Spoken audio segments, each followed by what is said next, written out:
Commander Varina Tlok stood rigid as the Earth vessel docked with her station. As the highest-ranking Cerealian officer in this sector, first contact protocol required her personal presence. She straightened her silver-blue uniform, the material catching the light as it followed the contours of her tall, slender frame. "Remember your training," she reminded herself. Cerealians prided themselves on emotional discipline and logical thinking, traits that had helped their species advance rapidly after they'd evolved beyond what their historians called the Passion Era. Ancient texts spoke of a time when Cerealians were ruled by emotions, before they developed the cerebral pathways that now defined their society. The airlock hissed open. Varina's silver eyes took in the human delegation, shorter than Cerealians, with rounded features and soft, expressive faces. Their captain stepped forward, a man with dark hair and eyes that reminded her of Cerealian twilight. "Commander Tlok," he said, his voice unexpectedly deep. "I'm Captain Nathan Reed of the Earth Alliance. Thank you for hosting us." "Captain Reed," Varina replied with the customary Cerealian greeting, a slight bow of her head. "Welcome aboard Station Lumina." He extended his hand in what her briefing had described as a human greeting ritual. Varina hesitated only momentarily before extending her own. As their hands met, something unprecedented happened. A jolt of sensation shot up her arm, spreading warmth through her chest. Varina maintained her composure, but internally, she was alarmed. This reaction was unlike anything in her experience, a hot, tingling wave that seemed to awaken dormant pathways in her nervous system.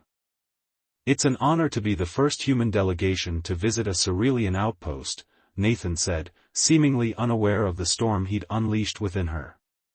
Varina withdrew her hand perhaps too quickly. "The honor is mutual, Captain. This alliance holds great promise for both our species." As she led the humans through Lumina's gleaming corridors, Varina struggled to understand what was happening. Her body temperature had elevated by 1.2 degrees, a significant change for a species with typically perfect thermal regulation. Her heartbeat had accelerated, and worse, she found herself noticing irrelevant details about the human captain, the way he moved with confident grace, how his eyes crinkled slightly when he smiled. "Your station is remarkable," Nathan commented as they entered the observation deck, a vast chamber with transparent walls showcasing the nebula beyond. "We have nothing like this in our fleet." Cerealian engineering focuses on harmony with space rather than conquest of it, Varina explained automatically, while running a self-diagnostic through her neural implant. The results were troubling: increased hormone production, neural activity in ancient brain structures, disruption of her normal thought patterns. "A philosophy we could learn from," Nathan replied, his gaze meeting hers. The eye contact triggered another wave of heat. This was unacceptable, dangerous, even. As Chief Science Officer Tarek began explaining Cerealian propulsion systems to the humans, Varina excused herself. "My second will continue the tour. I must attend to an urgent matter." In her private quarters, Varina initiated emergency contact with the Cerealian Medical Council.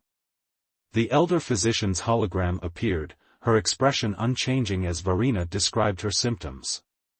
"Most concerning," the physician concluded. "Nothing in our medical records describes such a reaction to alien contact. You must quarantine immediately." "Impossible," Varina replied.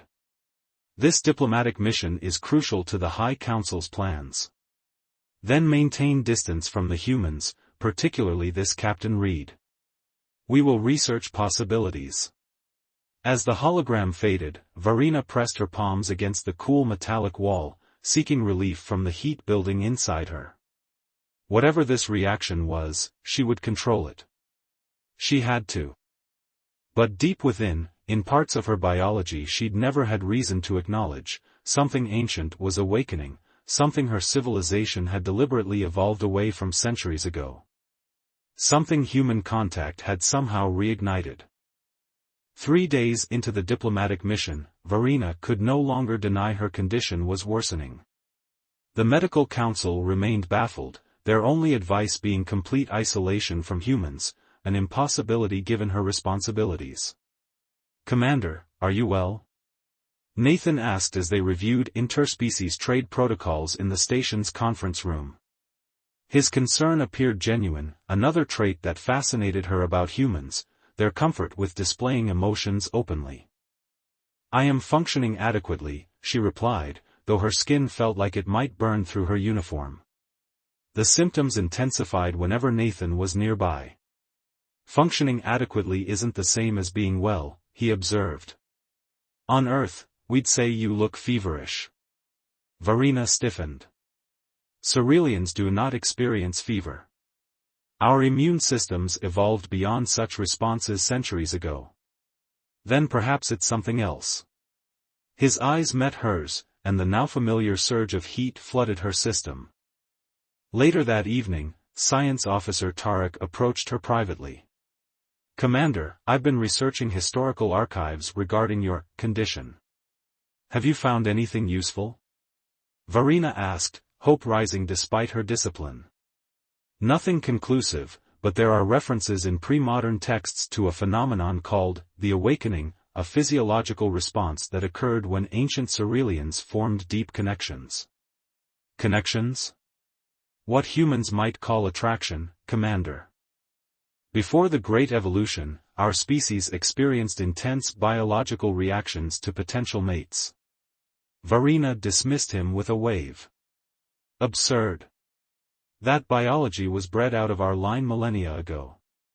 But alone in her quarters, scanning the ancient texts Tarek had forwarded, doubt crept in. The symptoms matched perfectly: elevated temperature, accelerated heart rate, intrusive thoughts, heightened awareness of another's presence. What humans might call desire. The following day, during a demonstration of Earth's cultural practices, Nathan's hand brushed against hers accidentally. The contact sent such a powerful surge through her system that Varina gasped audibly, drawing concerned glances from both delegations. "Commander Tlok requires rest," her second announced smoothly. "Today's activities will continue under my supervision." In the medical bay, the station's physician ran advanced diagnostics. "Your neurotransmitter levels are unprecedented," she reported.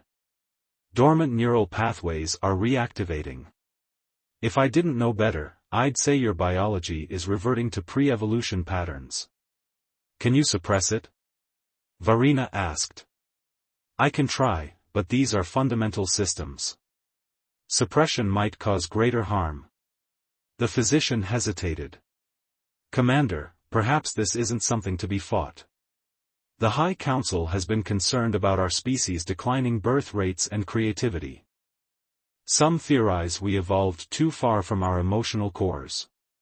Varina left without responding. In the corridor, she encountered Nathan, alone for once. "Your officer said you were ill," he said. "I was concerned. It appears I am experiencing an unexpected reaction to human proximity," she admitted, maintaining formal distance. Nathan's expression shifted to one she couldn't read. "Is it dangerous?" "Unknown. It appears to be activating ancient biological systems within Cerealian physiology. Systems we evolved beyond. And that's happening because of us? Because of me?" The directness of his question broke through her remaining composure. "Yes. Primarily you, Captain Reed." Instead of the scientific curiosity she expected, Nathan's face showed something more complex. "I feel it too, you know. Not physically like you're describing, but something. From the moment we met." The admission should have triggered her to retreat, to maintain professional boundaries. Instead, Varina felt her hand reach toward him before she could stop herself. Their fingers touched, and this time, she didn't pull away from the fire that ignited. "This is uncharted territory," she whispered. "The best explorations always are," he replied. Varina knelt before the ancient texts, her fingers trembling as she traced the faded Cerealian script. For 2 weeks, she'd been researching obsessively while juggling her diplomatic duties. "Commander, you requested these from the Central Archives?" Lieutenant Soren asked, delivering another stack of historical documents. "Yes." "Leave them," she replied, not looking up from a particularly revealing passage about Cerealian evolutionary history. The evidence was undeniable. Before the Great Evolution, the period when her species had deliberately engineered themselves toward logical perfection, Cerealians had experienced profound emotional and physical bonds. What she was experiencing wasn't a malfunction but a reawakening of dormant biological systems. Her communicator chimed. "Nathan. I thought you might want to join us for the stellar mapping presentation," his voice came through, warm and casual. "I'll be there shortly," she responded, trying to maintain professional distance despite her racing pulse. In the observatory, Nathan stood beside a holographic display of local star systems. Their eyes met across the room, and Varina felt the now familiar heat rise within her. But understanding had brought a measure of control. After the presentation, she approached him. "Captain Reed, may I speak with you privately?" In her office, Varina struggled to explain. "I've discovered something about my condition. It appears humans, specifically you, are triggering dormant genetic pathways in my biology." Nathan leaned forward. "What kind of pathways?" "Emotional ones. Before we evolved toward logic, Cerealians experienced intense connections. What humans might call attraction. Passion." The words felt foreign on her tongue. "And human contact is reactivating this?" "Yes. Our physiology once contained similar neurotransmitters to humans.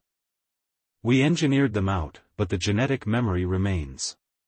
Your touch is like a key unlocking something ancient within me." Nathan considered this. "You're saying I make you feel emotions your species gave up?" "Not just emotions. Physical responses. Increased temperature. Accelerated heart rate." She hesitated. "Desire." His expression softened. "That explains a lot about the past 2 weeks. I need to understand if this is happening to you as well," Varina said. Nathan's laugh was gentle. "Humans never evolved away from these feelings, Commander.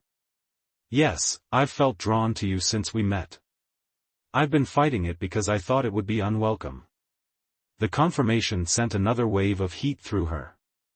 The Medical Council believes this reactivation could spread to other Cerealians with prolonged human contact. It could change our entire species. Is that a bad thing? The question hung between them. Varina had asked herself the same repeatedly. Our evolution toward logic brought technological advancement, peace, elimination of disease. But it also brought sterility, of creativity, of population growth, of experience. She moved closer to him. "Perhaps we lost something vital in our pursuit of perfection." Nathan stood, closing the distance between them. "May I?" She nodded, and he placed his hand against her cheek. The contact ignited her nervous system, but now she understood it wasn't a malfunction, it was awakening. "The ancient texts describe a ceremony," she whispered. "A joining of energies that allowed Cerealians to form deep connections. I believe human contact mimics this effect." "Would you show me?" Nathan asked. Varina placed her palm against his chest, feeling his heartbeat. She guided his hand to the base of her neck, where a rarely mentioned Cerealian neural cluster resided. "Our ancestors called this the soul center," she explained. "It connects all our sensory systems." As his fingers brushed against it, Varina gasped. Colors intensified, sounds deepened, and most overwhelmingly, the emotional barriers she'd maintained her entire life began to dissolve. "This is what we gave up," she whispered, tears, an almost forgotten Cerealian response, forming in her silver eyes. "This is what you're bringing back to me." For the first time in her life, Commander Varina Tlok embraced something beyond logic. She embraced feeling. And in that moment, she understood that evolution could move in multiple directions, including back toward what had been lost.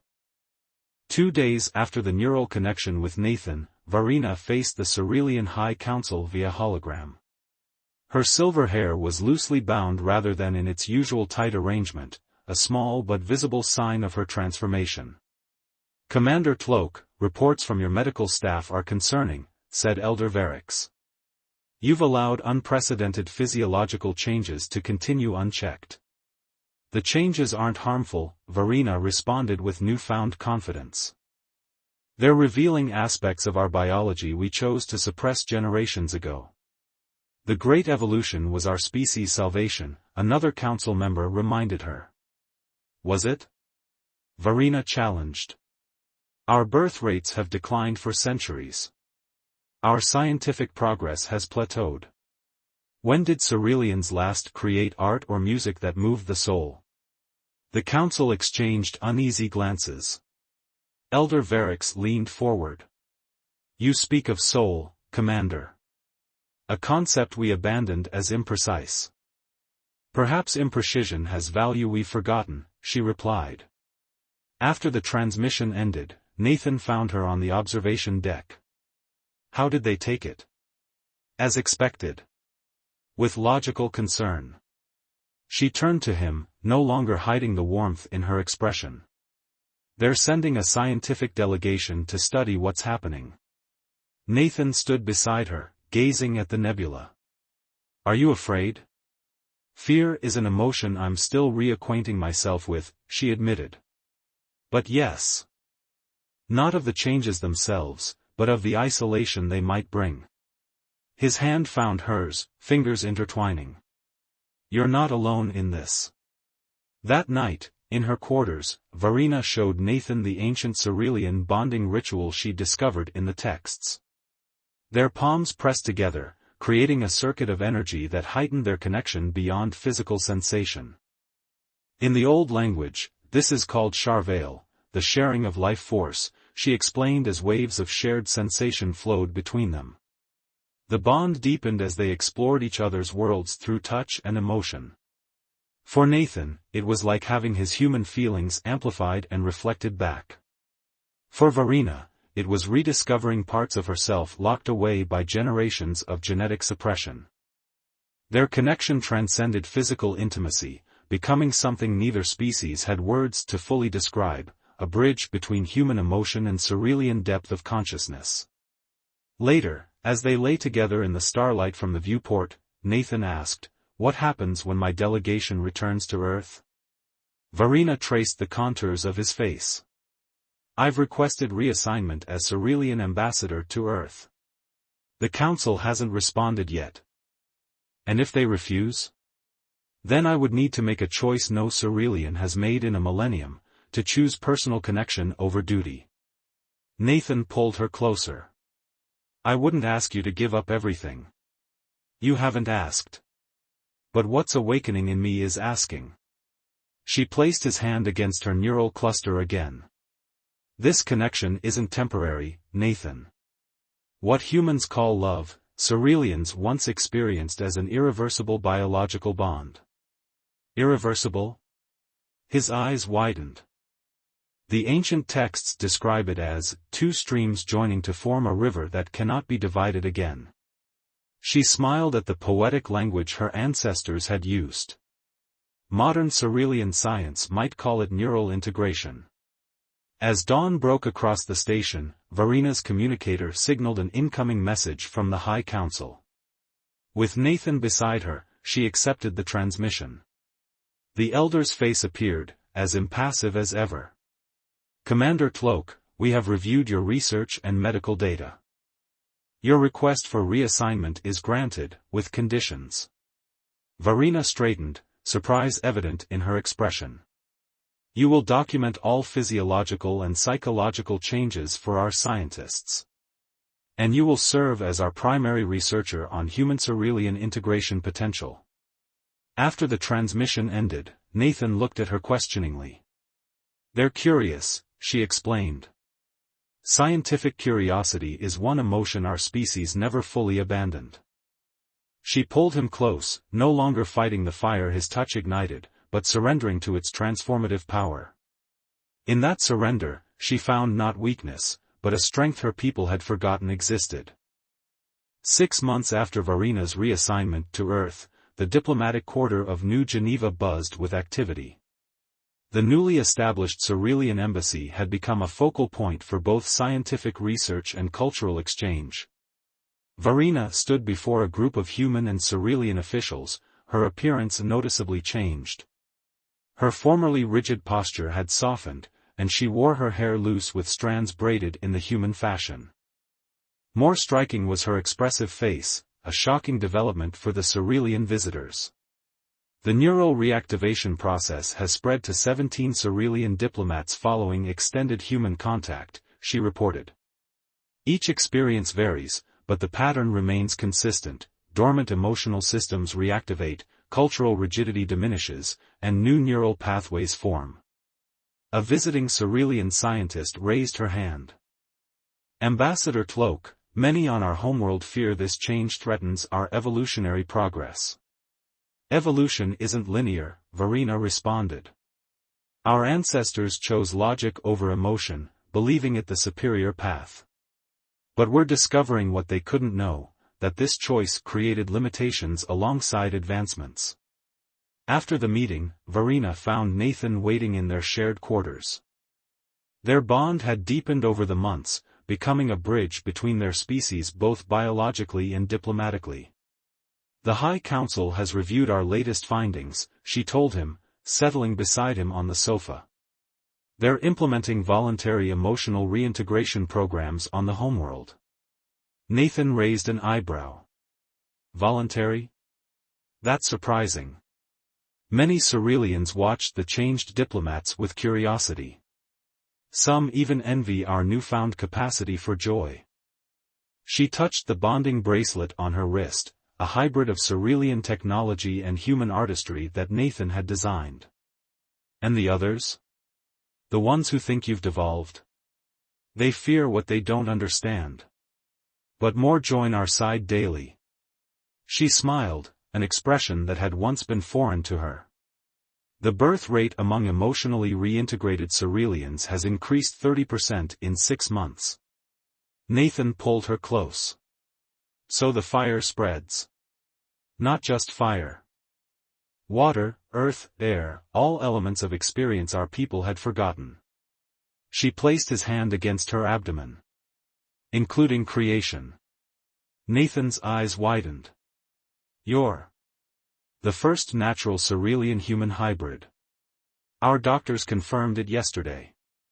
Scientifically impossible, according to everything we thought we knew. Tears formed in Nathan's eyes as he processed the implications. Will you be all right? Is it safe? My body has changed more than we realized. The reawakening altered my genetic structure, making this possible. She guided his hand to her neural cluster. Feel our child's energy. The connection surged between them, not just their bond now, but a third presence, small but undeniably vibrant. A new kind of river forming from their joined streams. Later that night, as Earth's moon cast silver light across their room, Varina composed her report to the High Council. Beyond the scientific data and medical scans, she included something no Cerealian report had contained for a millennium: personal reflection. What began as biological anomaly has revealed itself as biological memory, she wrote. We didn't evolve beyond emotion, we suppressed it. In doing so, we gained logical clarity but lost connection. To the universe, to each other, to ourselves. She looked at Nathan sleeping peacefully beside her, at the subtle glow emanating from where their child grew within her, and added a final line. Evolution isn't about becoming perfect. It's about becoming whole. The fire that had started with a simple touch had transformed not just Varina, but was now transforming her entire species. Not consuming them as she had once feared, but illuminating what had always existed beneath the surface, waiting for the right catalyst to ignite.